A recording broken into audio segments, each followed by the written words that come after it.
Давай. Цветы мы вчера собирали. 39,5. Голова болит? Болит. В горле першит? Першит. Глотать трудно? Трудно. Дышать трудно? Трудно. Ну-ка, раскрой свою пасть. Все опухло. Краснота. Ангина. У тебя гланды вырезаны? Да, миндалины как будто бы на месте. Но сильно опухли. Их необходимо удалить. В медицине существует два направления. Одно за удаление гланд, другое против. Я сторонник первого. Свои медицинские воззрения ты выскажешь врачу. А пока уложи-ка ты Севу в палатку. Накрой 3 одеялами. Дай горячего чаю и добавочную конфету.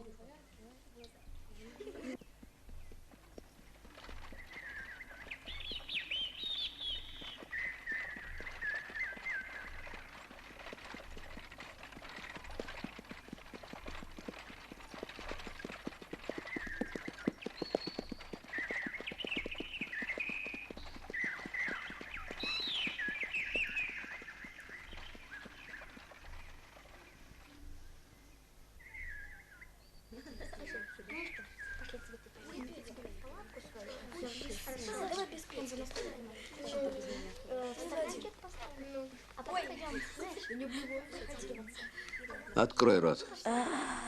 Ну, язык, язык. Закрой. Ангина у вашего больного. Гланды ему надо удалять. Но пока не выздоровеет, операцию делать нельзя. Ну, лекарство будет принимать, я выпишу. Горло полоскать. Вот только здесь палатки его оставлять нельзя, надо в дом перевезти. Куда ж я его положу? Его дом в Москве. А почему бы его не положить в барском доме? Думаете, она позволит? Кто она? Ну, хозяйка, экономка. А ну, пойдем.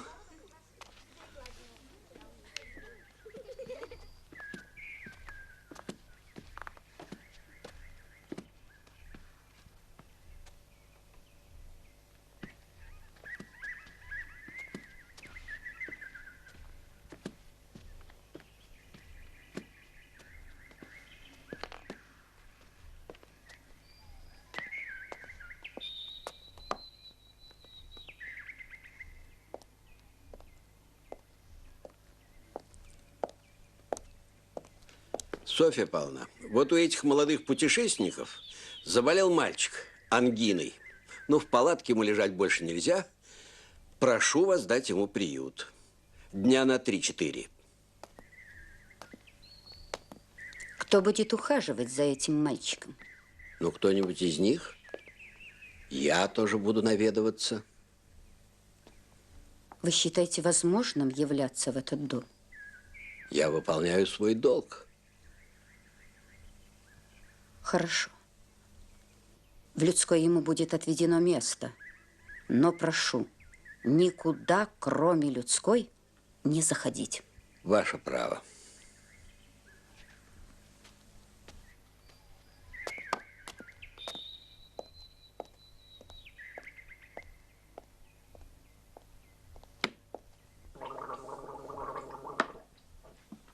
Бяшка, тут все лекарства перепутаешь. Старуха сейчас дома. Когда она уйдет, можно будет проникнуть в дом и рассмотреть все как следует. Доски плохо приколочены. Если их толкнуть, они отвалятся.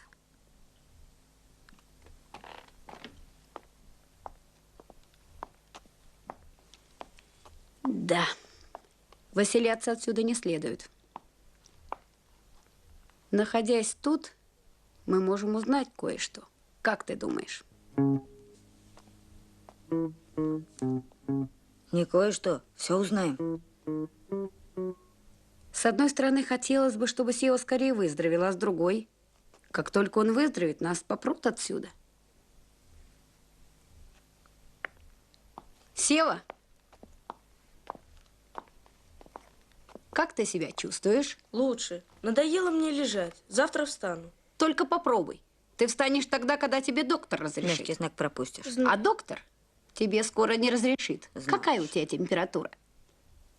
Вчера было 39,3, а сегодня 36,7. Вот видишь, нестойкая температура. Самое плохое, когда нестойкая температура. Правда, Бяшка? Да, нестойкая температура – это очень плохо. Главное вылежать. Лежать, лежать и лежать. Конечно. Молодец, Бяшка.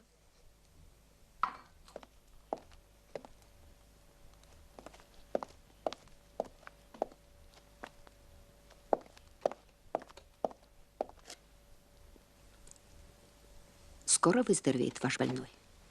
Ему уже лучше. Он завтра встанет.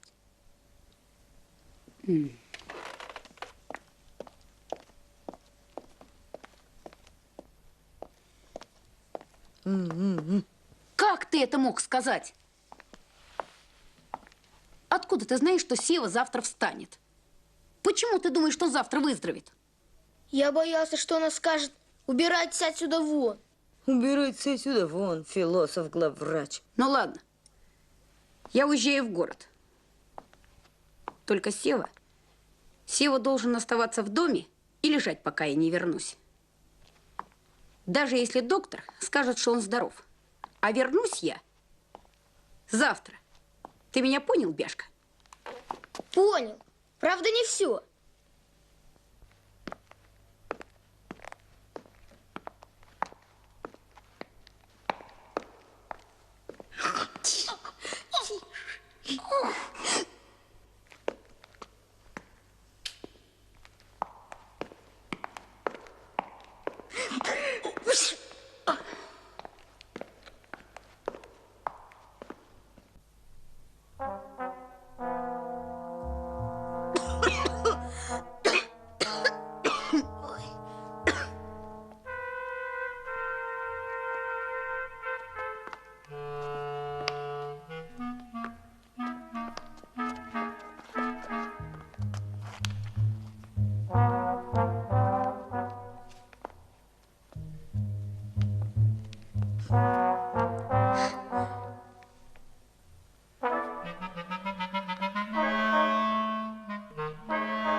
Птица.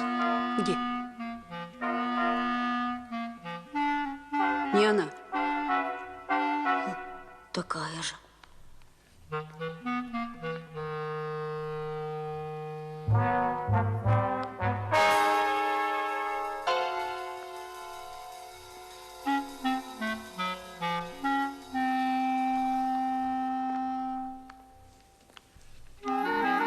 Никого. Темновато. Осторожно, окно.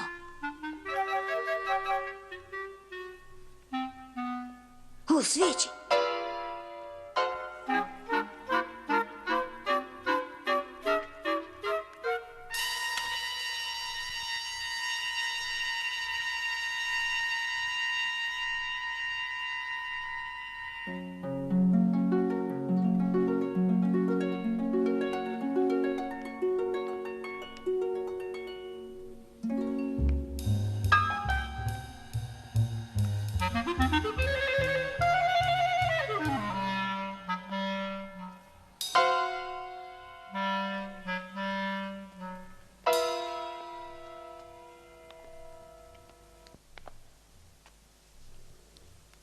Ну что?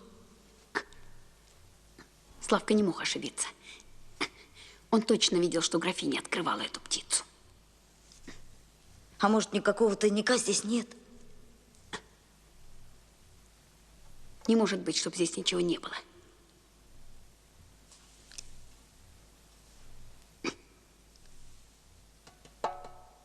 Ага. Ну, дай мне попробовать. Вот увидишь, я в раз найду. Ну, дай, а. Пожалуйста. На. Только учти, если что-нибудь сломаешь, тогда все пропало. Не беспокойся. Пусти.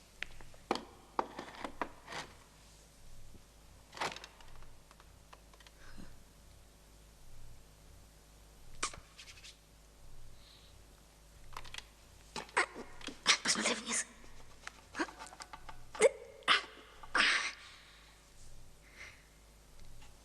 О, нащупал. Сломаешь.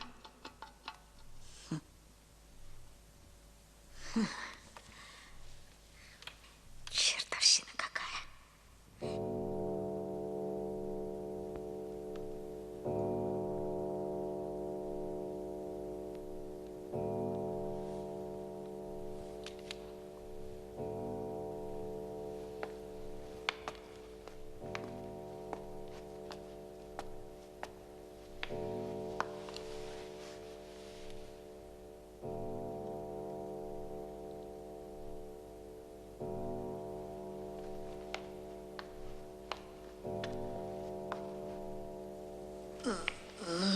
Давай спать по очереди.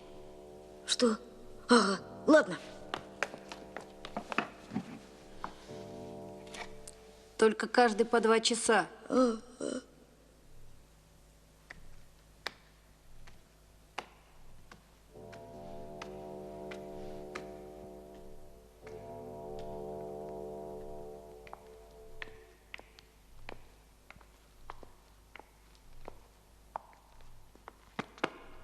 Генка! Генка! Давай вставай.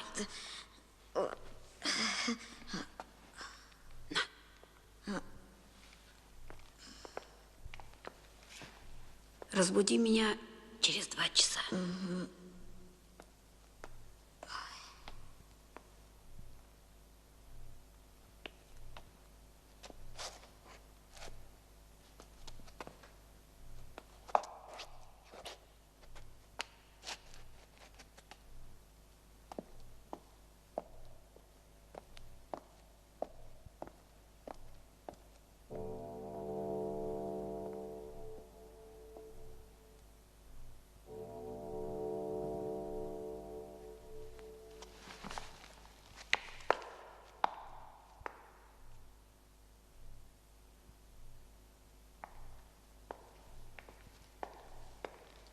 Генка!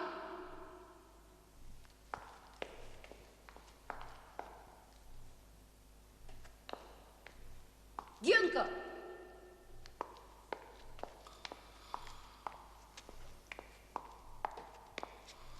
Генка!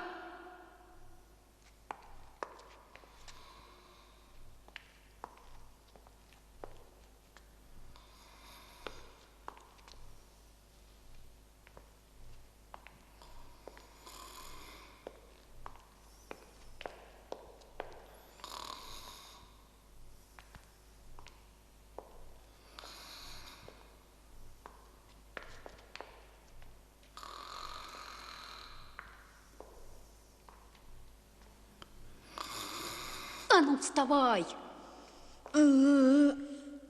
Чего?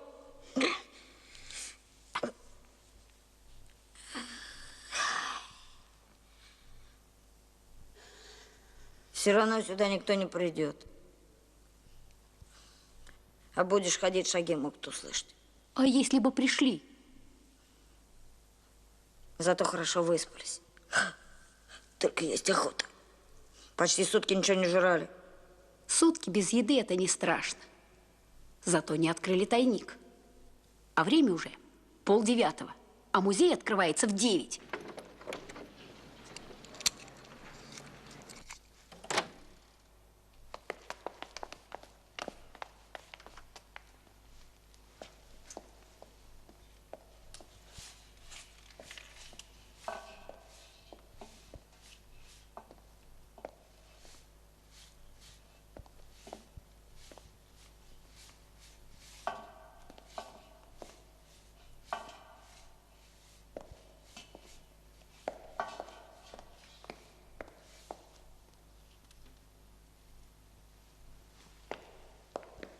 Пора выходить. Тихо.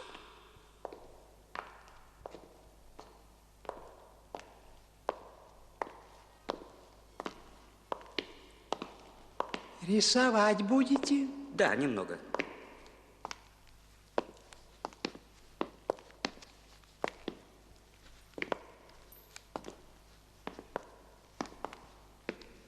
Прикажете стульчик? Спасибо. Не беспокойся, иди по своим делам.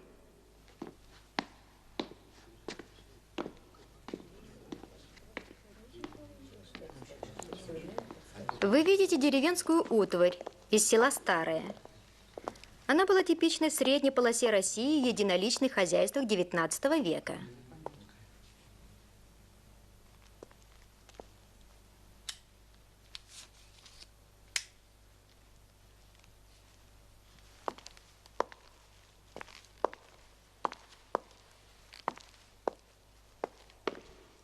Всего хорошего. Счастливо оставаться. Спасибо. Благодарю. И вам счастья желаю.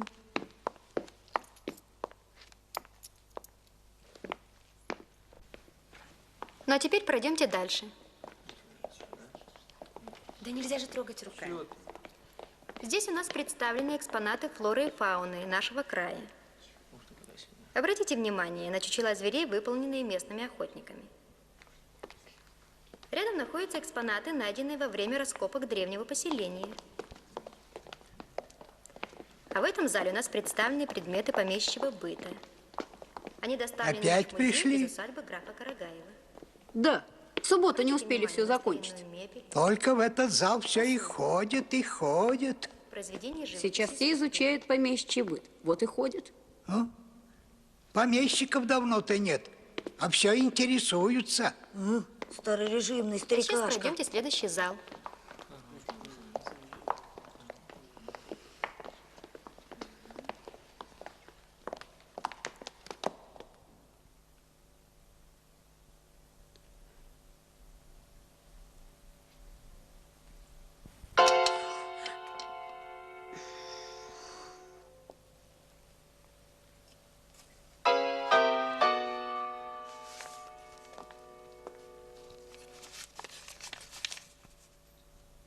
Будущая среда дневным.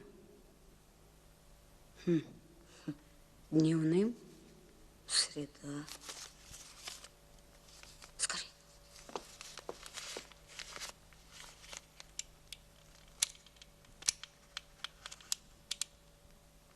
Пошли.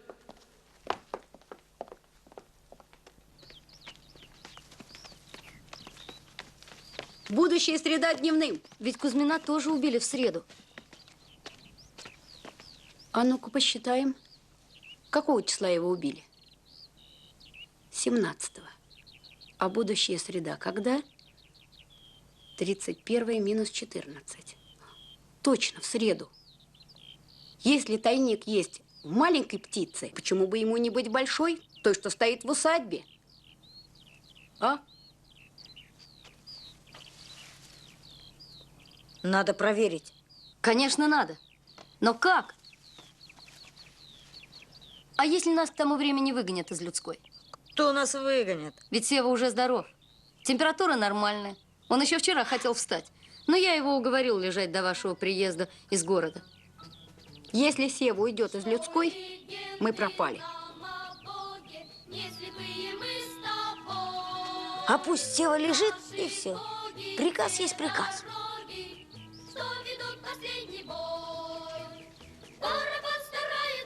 Придумал. Ты гори, гори, мой костер, мой товарищ, мой друг, мой попутчик. Ты гори, гори, мой Яшка! костер, мой товарищ, Яшка! друг, мой попутчик. Да подожди ты! Яшка несчастная! Если тебе вожатый говорит остановись, это тебе, а не столбу. Бяшка, у тебя, как у заведующего медицинской частью, могут возникнуть какие-нибудь идеи, а? Какие такие идеи? Не понимаю. Не понимаешь. У самого мать врач, отец художник, а он, видите ли, не понимает. Я тебе 100 раз говорил. Оставь в покое моих родителей. Я вот что хотел сказать. Мы спохватываемся, когда уже кто-нибудь заболевает. Вот как Сева. А по правилам медицины мы должны предупреждать болезни. Я все время говорю о профилактике. А ты же первый меня не слушаешь. Ну, хорошо, хорошо. Теперь тебя все будут слушаться. А смотри, ребят, если заметишь кого-нибудь подозрительного, то сразу клади в людскую. Завтра вызовем врача. Только хорошенько осматривай. Не беда, если вместо больного положишь здорового. Лучше ошибиться в эту сторону, чем в другую.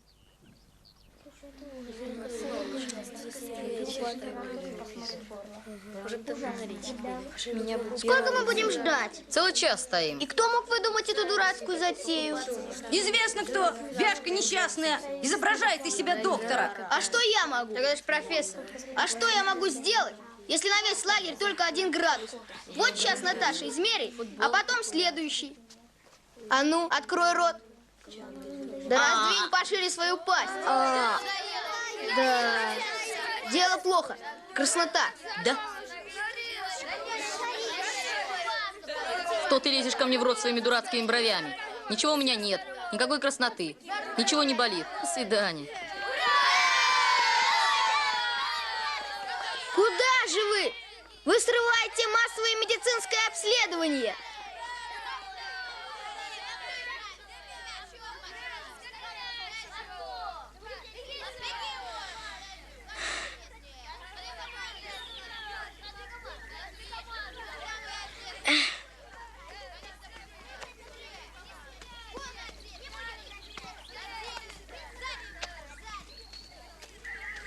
Никто не хочет обследоваться. Разбежались. Кому охота в такую жару лежать в душной людской? Да, здорового человека трудно уговорить, что он больной.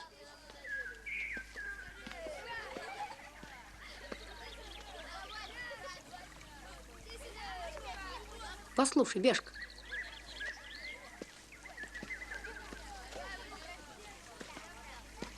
А ты сам, между прочим, здоров? Здоров. А что? Да мне твое лицо кажется немного странным. Какое-то на нем... Потрясающая новость! Кит объелся!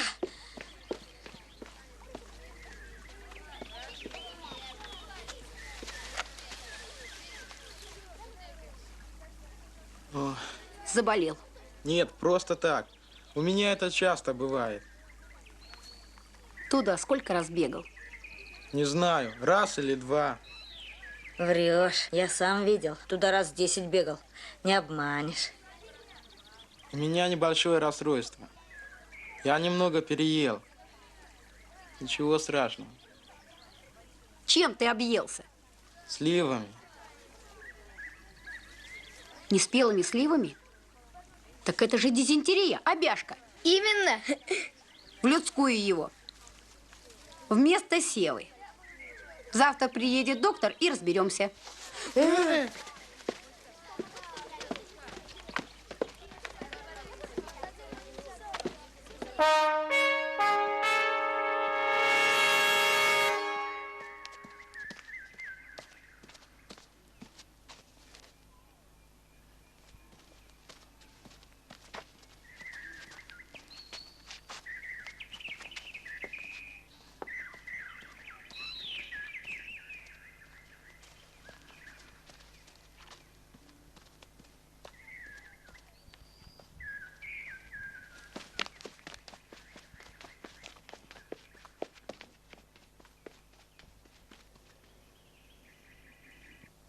Такой диеты я с голоду помру. Скорее без диеты помрешь. Да, тебе вынорисовый отвар, да еще на воде. А ты что, молочка захотел? А может быть, ананасы в шампанском? Не знаю, не ел. Графиня уехала. Я ее сам до станции проводил. Славка, если она придет, свистнешь 2 короткими, 1 длинным. Ладно.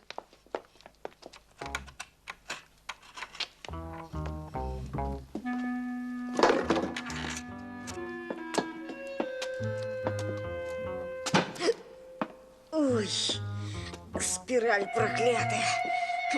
Вертись тут волчком.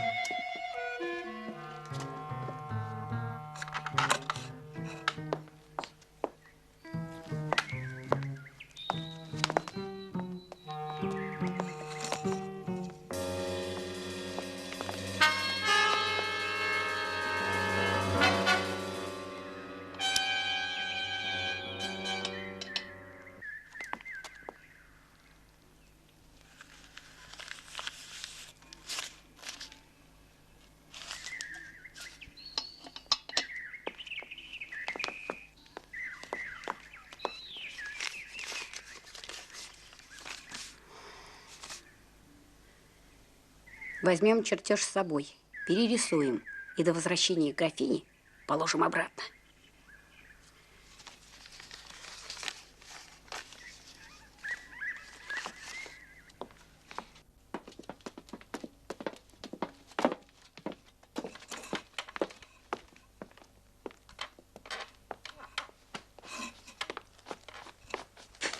Славка, пошли с нами.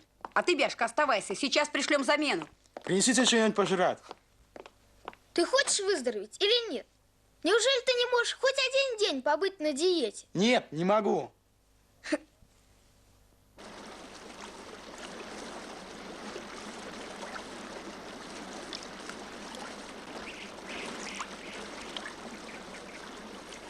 Итак, поздравляю. У нас в руках разгадка тайны. Точный план. В правом верхнем углу рисунок бронзовой птицы. Сам он обозначает всего лишь графский герб. Все в порядке, можно хоть сейчас отправляться за кладом. В порядке. А что обозначает 1? В каких единицах? В верстах. Раньше все обозначали в верстах. И в аршинах, и в саженях. Чудак ты. Если бы в аршинах или в саженях, тогда бы это было рядом с домом. А здесь нарисован лес. А лес отсюда как раз в 4 верстах. Когда я шел за графиней на станцию, мне показалось, что мелькнула морда Степки Волосатого. А я думал, ты уже нашел клад. Отсчет начинаем от дома. Прямо с того места, где стоит бронзовая птица. Подошли к деревьям, воткнули лопатки в землю и достали все. Может быть, даже знаменитый алмаз Панси. Не Панси, а Санси.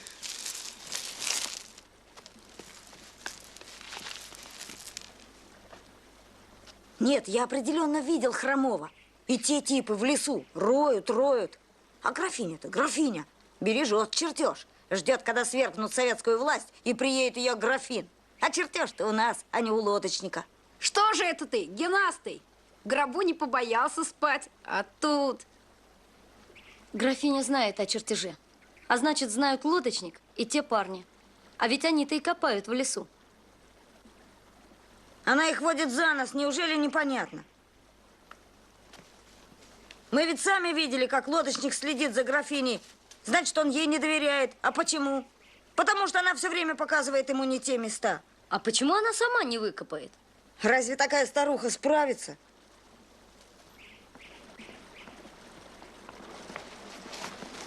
А если бы и справилась, то не хочет. Зачем они ей? Куда она денется с ценностями? Графиня их должна сберечь до приезда графина. А этот волосатик, дурачок, следит и за графиней, и за нами. А для кого? Убей меня, Бог, для лодочника. Генка прав. Надо идти по маршруту. Чем скорее, тем лучше. А лопаты? С лопатами нас заметит лодочник. Копать будем ночью.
Клад зарыт под этими соснами. Такое впечатление, что здесь уже копали. И на чертеже указано именно это место. А старик-граф был не так уж прост. Все ищут в лесу, а он закопал на самом видном месте. И никто не может догадаться, где искать. А эти дурачки ищут на болоте. кладоискатели. В среду приезжает хромой тип, а уже пятница. Этот хромой, тот хромой. Надо быстрее перерисовать чертеж, а то приедет графиня и может это заметить.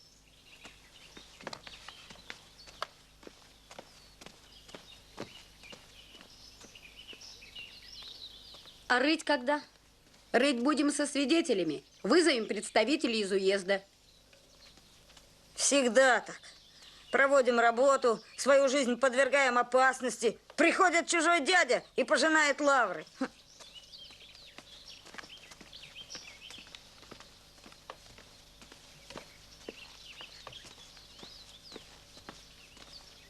Ну, ему уже можно встать. Пусть встает, только соблюдает строжайшую диету. Доктор, если он встанет, то сразу обожрется. Мы его хорошо знаем.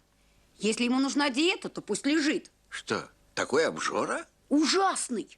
Что, неужели не можешь удержаться? Нет, не могу. Нет, надо все-таки выпустить его на улицу, на свежий воздух. А диету пусть соблюдает в порядке дисциплины. Тогда все пропало. Что пропало? Да. Вообще. Понимаете, он обратно заболеет, а положить его будет некуда. Графиня уже в людскую не впустит. А в палатке вы сами говорите, больному нельзя лежать. Ну. Больному место всегда найдем, а лежать ему уже хватит. Хватит. Можно встать? Хватит. Да. Эй, Бешка, что там на обед? Обжора.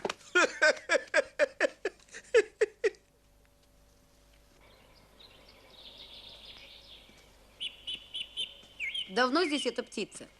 Это, брат Миша, знаменитая птица. Тут из-за нее много людей посходило с ума. Неужели? Да, давняя, длинная история. Расскажите, пожалуйста. Наши ребята интересуются стариной, спрашивают меня, а я им ничего не могу ответить. Да длинная история, Миша. В другой раз. Ну, расскажите, пожалуйста, пока мы дойдем до вашей лошади. Да. Ну, ладно. Надо тебе сказать, что Карагаевы старинный, но захудалый род. Обеднели, оскуднели, особенно после того, как Елизавета казнила одного графа вместе с его сыном и велела бросить их в болото. Значит, про Галыгинскую гать это правда? Да, казнены и затоптаны в гать. Ну, а поместье забрала казна. Вот так и подрубили род Карагаевых под самое основание. И только благодаря удачной женитьбе одного графа на дочери Демидова род Карагаевых опять стал подниматься. Стали владеть поместьями, рудниками на Урале. Я про это что-то слышал. Да, ну вот последний граф хоть широко вел уральские разработки, а находил-то мелочь, но за мелочь известная цена небольшая. Находил мелочь, а слухи распространял, что нашел что-то выдающееся, и так и залгался, ему и верить перестали. А сын объявил старика сумасшедшим и умудрился получить наследство раньше, чем умер его отец. Ну, а старый граф уехал за границу. Но в долгу не остался. Изрядно он посмеялся над своим неблагодарным наследником.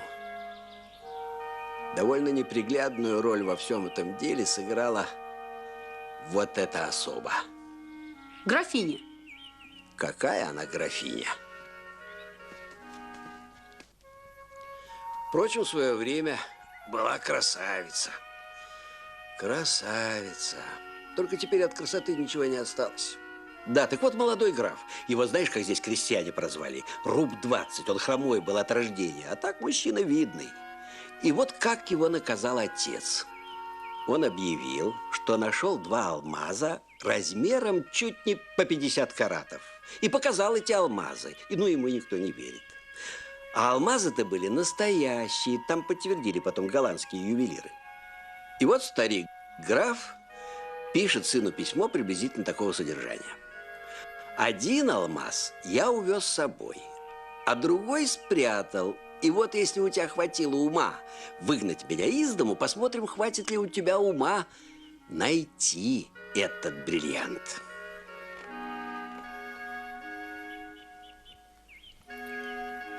Спасибо.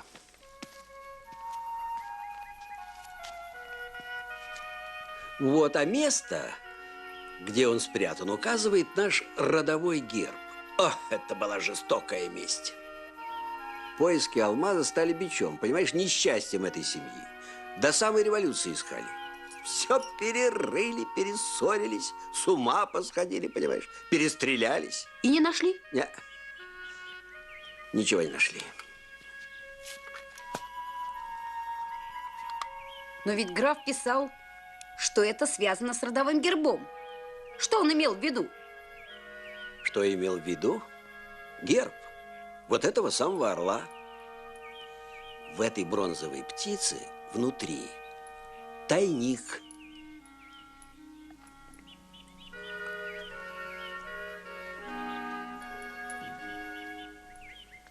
Что вы сказали? А что с тобой?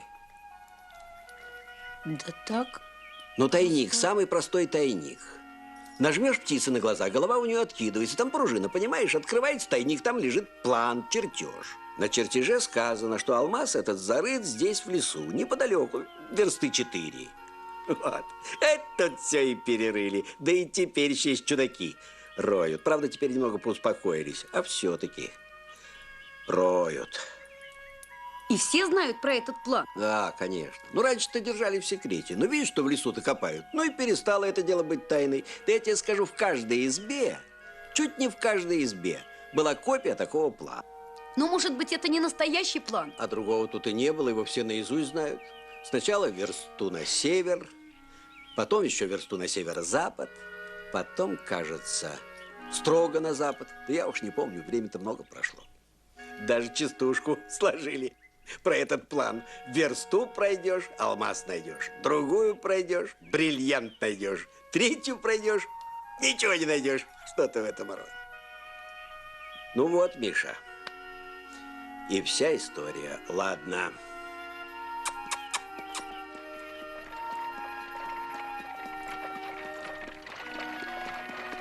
Вы больного там своего попридержите. Есть ему не давайте много, чтоб диету соблюдал. Диету? Да, конечно.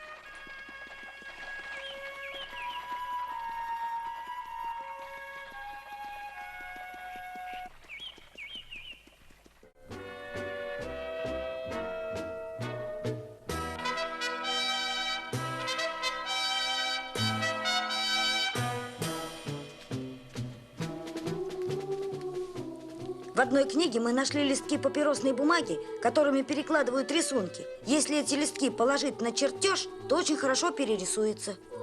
А всего в этой книге 3 таких листка. Хорошо бы сделать 3 копии, тогда бы у нас у каждого было по чертежу, на всякий случай потери.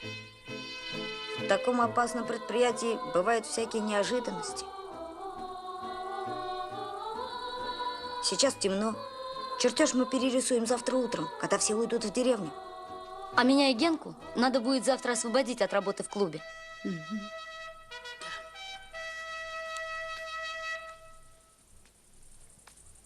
Я сейчас.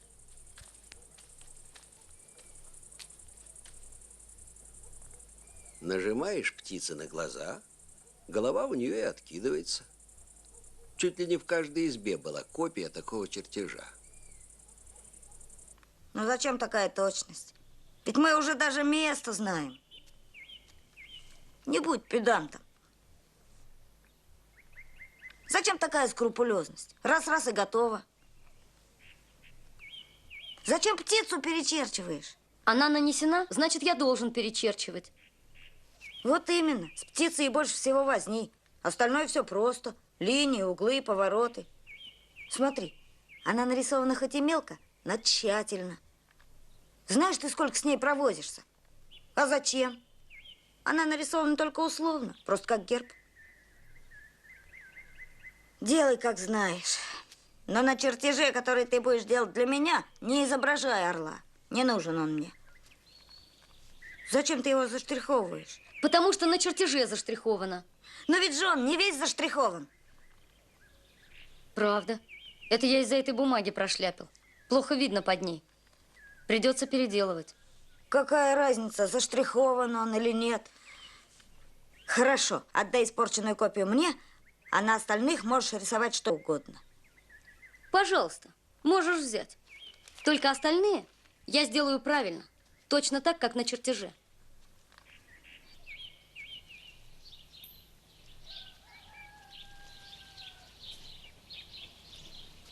Подбери живот. Носки убери. Боже мой, в такую жару и в валенках. Равнение налево. За мной. Шагом марш.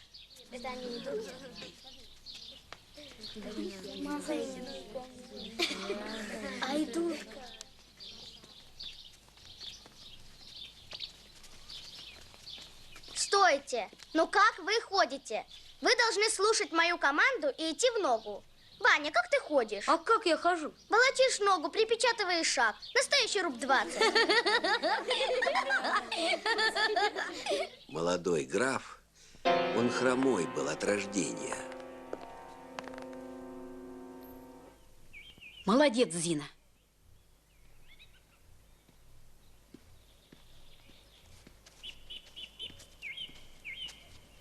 Вот чертеж, а вот копия. Одна мне, другая тебе. У Генки испорченная. Возможно, штриховка не имеет значения, но поскольку она есть, я решил все точно перечертить. Голова черная, туловище заштриховано, лапы белые. Никакого уклада там нет.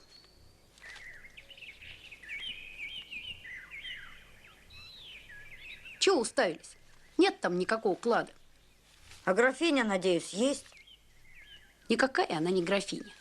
А чертежи имеются в каждом деревенском доме. Мне об этом доктор рассказал. Лес уже так перерыт, что на нем живого места не осталось. И если алмаз существует, то надо искать только не в лесу. Возможно, графиня и тот хромой, которого мы видели в музее, знают место. Кстати, тот хромой, вероятно, графский сын Карагаев. Тот тоже хромал. Точно. Если бы графиня знала, где спрятан алмаз, то давным-давно бы вырыла его. Графский сын тоже ничего не знает. Да. Никто не знает, где зарыт алмаз. Никто не сумел разгадать загадку старого графа. Дело может быть не в чертеже, а в орле. Почему орел по-разному раскрашен? Между прочим, Коля Севастьянов считает, что это не орел, а гриф. Вернее, он сказал, что у птицы голова грифа. Голова может быть. А во всем остальном это орел. Не беспокойтесь. Уж кто-кто, а я-то знаю. И утверждаю, это самый обыкновенный орел. Правда, немного больше степного. Значит, беркут. Беркут халзан. Что бы ни было, другого выхода у нас нет. Надо разгадать штриховку. Будем думать. Ты биолог, Бешка. Это орел. Нет, пожалуй, это не орел. Скорее всего, это птица из семейства грифов. Вернее, нечто среднее между орлом и грифом. Переходящий тип. Он орел-ягнятник, он же орел-бородач. Но разве у орла бывает такая длинная шея и такая большая плоская плешивая голова? Это может быть и кондор, и стервятник. Просто черный гриф или сип белоголовый. Но голова определенно указывает на то, что это орел-ягнятник. Сам ты гриф, сип белоголовый. А это простой орел. К этому роду относится беркут, он же халзан. Орел-могильник, он же карагуш. Степной орел, он же орел-курганник, беркут-халзан. Сам ты халзан. Как вам не стыдно? А зачем он меня сипом обозвал? А кто первый? Ты меня халзаном обозвал. Какой я тебя халзан? Халзан, халзан. Ты говоришь халзан? Халзан. Но ведь так называется речушка, на которой убили Кузьмина. Халзан. Отсюда и Халзин-Луг. Тот самый, куда ездили Кузьмин с Тимофеем. Халзан, халзан. Халзан! Черт возьми, халзан! Спокойно, без паники. Значит, Халзан. Ну, конечно, Халзан. Я сразу подумал, орел Халзан, речка Халзан. Итак, возле реки Халзан зарыт клад. Теперь ясно, почему Кузьмина убили на Халзином лугу. Убийство связано с кладом. А лодочник ищет в лесу. Он не знает про Халзан. Подходит орел степной, он же орел-курганник. Получается, река Халзан, степь Курган, значит, возле реки Халзан, в степи, на кургане зарыт клад. Халзан – восточное название Беркута. Монголы жили в степях и, наверное, возводили курганы.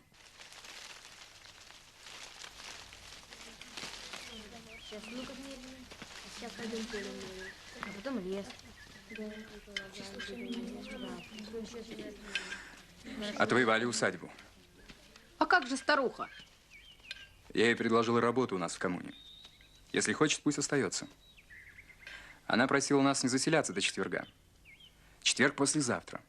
Один день мы можем подождать. А почему до четверга? Зачем ей нужен завтрашний день? Говорит, хочет убрать какие-то свои вещи. Да? А что тебя смущает в этом? Да так, ничего.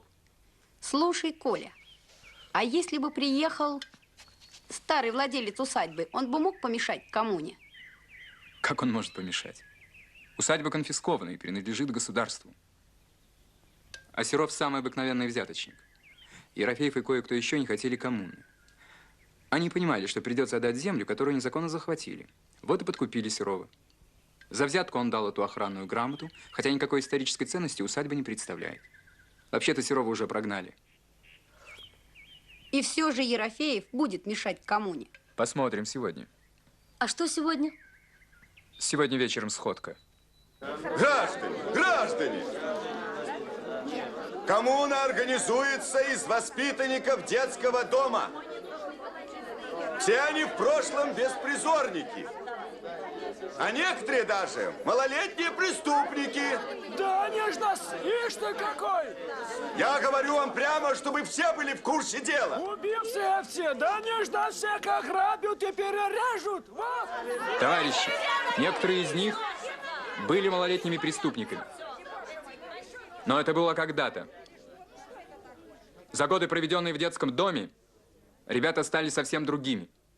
Они овладели разными профессиями, знают и любят свой труд, научились уважать коллектив. Короче говоря, я ручаюсь за каждого. И вот увидите, у вас с коммунарами будут самые лучшие отношения. Вы не будете на них в обиде. Но я надеюсь, что и коммунарам не придется обижаться на вас. Ну, говори.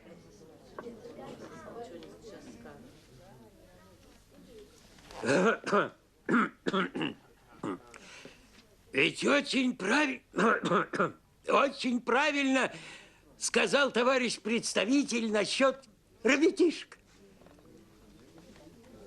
И мы тоже хотим, чтобы все было по-божески, по справедливости. Чтоб, значит, и нас никто не обидел, и мы, чтобы, никого не обидели. А вот насчет земли товарищ представитель ничего не сказал. А как же с землей-то будет? Ведь вот вопрос. Кому не отойдет та земля, которая принадлежит государству, и которой незаконно пользуется гражданин Ерофеев? Незаконно. Разве вам, гражданин Ерофеев, полагается владеть почти сотней десятин земли? Не я, а все общество пользуется. Ты чего на нас показываешь? Мироед. И владеем по закону. На то у нас и бумага из губернии есть. Нам известно, сколько стоила вам эта бумага. Нам про то ничего не известно. Значит, будет известно. Вопрос ясный. Быть здесь в трудовой коммуне из числа бывших беспризорных товарищей. Орел обозначает реку Халзан. Его голова – скалу на Халзане. А лапы могильника – могилу на скале, понимаешь? Халзан, скала, могила. Честно говоря, я устала от догадок и давно не верю в них. Один орел, другой, и так до бесконечности. Если бы дело было в орлах, то алмаз давным-давно бы нашли. Искали тоже, наверное, не дураки. Ведь мы сегодня были на скале. Никакой могилы там не видели. Да, не видели, но мы там и не искали. Надо пойти и осмотреть эту гору. Когда пойти? Сейчас, немедленно. Ни за что. Ночью мы ничего не найдем, ровным счетом ничего. Бесполезная трата времени. Только не выспимся. Ведь завтра приедет Карагаев. И надо быть бодрыми и готовыми ко всему. Значит, не пойдете? Нет. Не. А если я прикажу? Не имеешь права. Не имеешь права. Если бы это касалось отряда, то ты мог бы приказывать. А здесь, в конце концов, частное дело. Завтра, пожалуйста. А сегодня ночью? Нет. Правильно. Завтра приедет Карагаев. Ну и что ж, посмотрим, как он поведет себя, потом пойдем на скалу. Правильно. Я иду спать. Покойной ночи.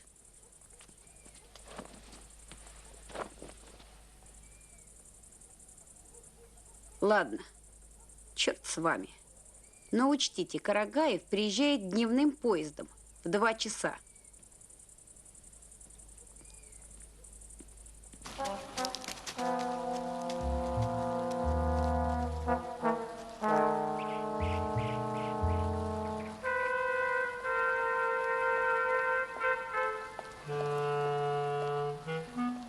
Он согласен. Сколько людей? Он и еще 2 в лесу. Когда смогут быть на месте? Через 3 часа. Пусть будут через 2. Хорошо, передам. С ломами и лопатами. Хорошо. Я им уже отправила 2 мешка инструментов. Только, Алексей, я хотела вас предупредить. Лодочник вас подозревает. В чем? Ну, с этим самым Кузьминым. Откуда он знает, что я – это я? Возможно, что он этого и не знает. Но он сказал, Кузьмина убил человек, с которым вы встречались в музее.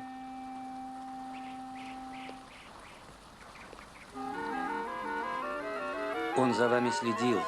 Да. Он понимает, что я от него скрываю настоящее место.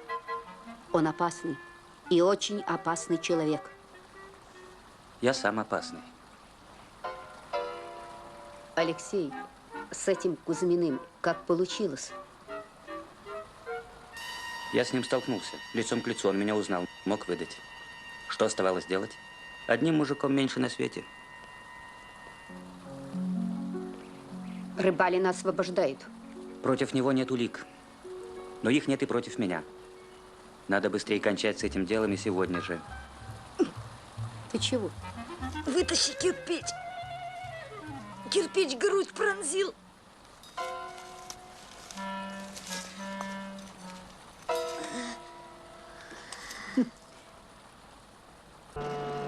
Вот тебе и орел-ягнятник.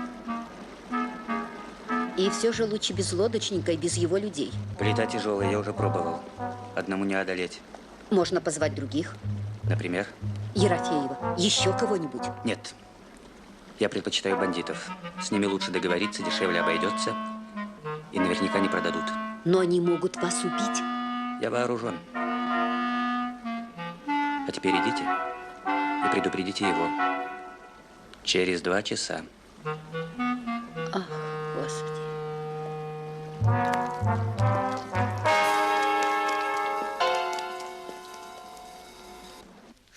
В общем, так. Убийца здесь. Через час он с лодочником будет скрывать склеп на кургане. В таком случае надо идти на Халзин-Луг. Гена!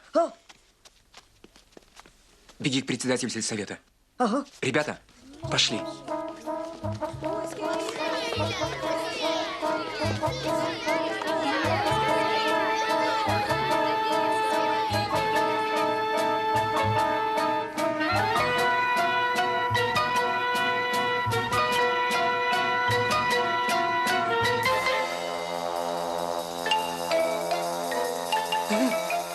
Ну что? Что? Граф. Кто?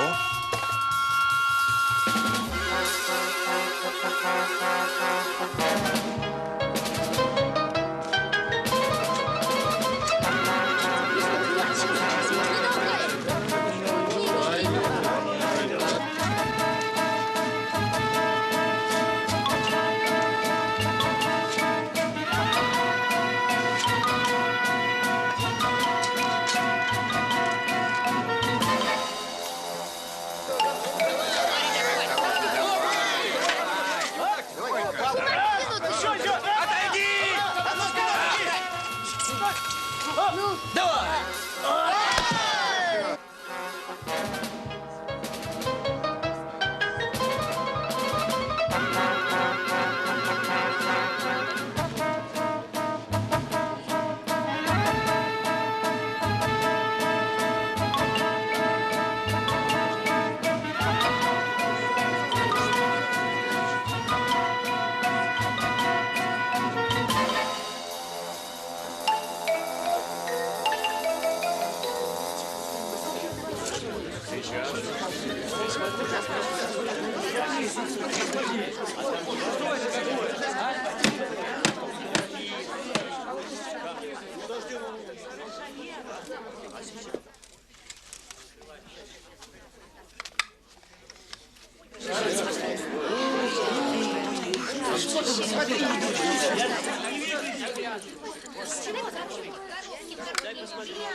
Шкатулка принадлежит мне. Возможно. Дайте мне ее. Я не могу вам ее отдать. Она будет сдана органам власти, а уж затем вы сможете предъявить на нее свои права.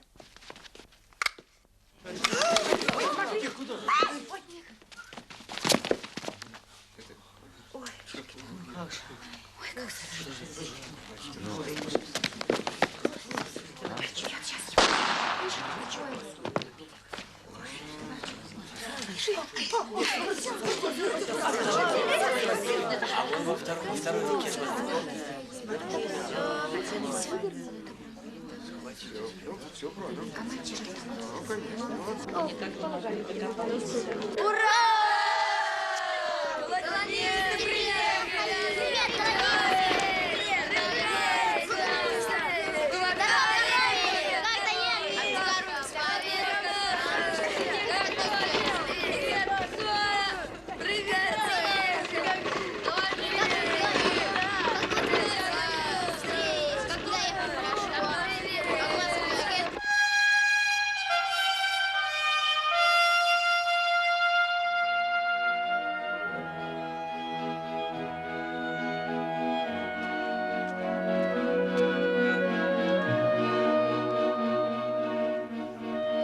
Итак, лагерь окончен.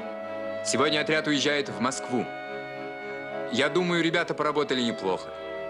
Создали в деревне пионерский отряд, открыли клуб, научили грамоте сколько? 12 человек. Молодцы! 12 человек. Дальше. Усадьба принадлежит коммуне. Тайна бронзовой птицы раскрыта. Но главное, мы сумели оправдать невинного человека Тимофея Рыбалина. Надо, чтобы все деревенские ребята стали пионерами. Надо, чтобы все в деревне были грамотными. Надо построить больницы, а не ездить в соседнее село. Медицина – это могучее оружие в борьбе с религией. Надо крепить интернациональную дружбу, потому что фашизм поднимает голову, и на это надо обратить самое серьезное внимание.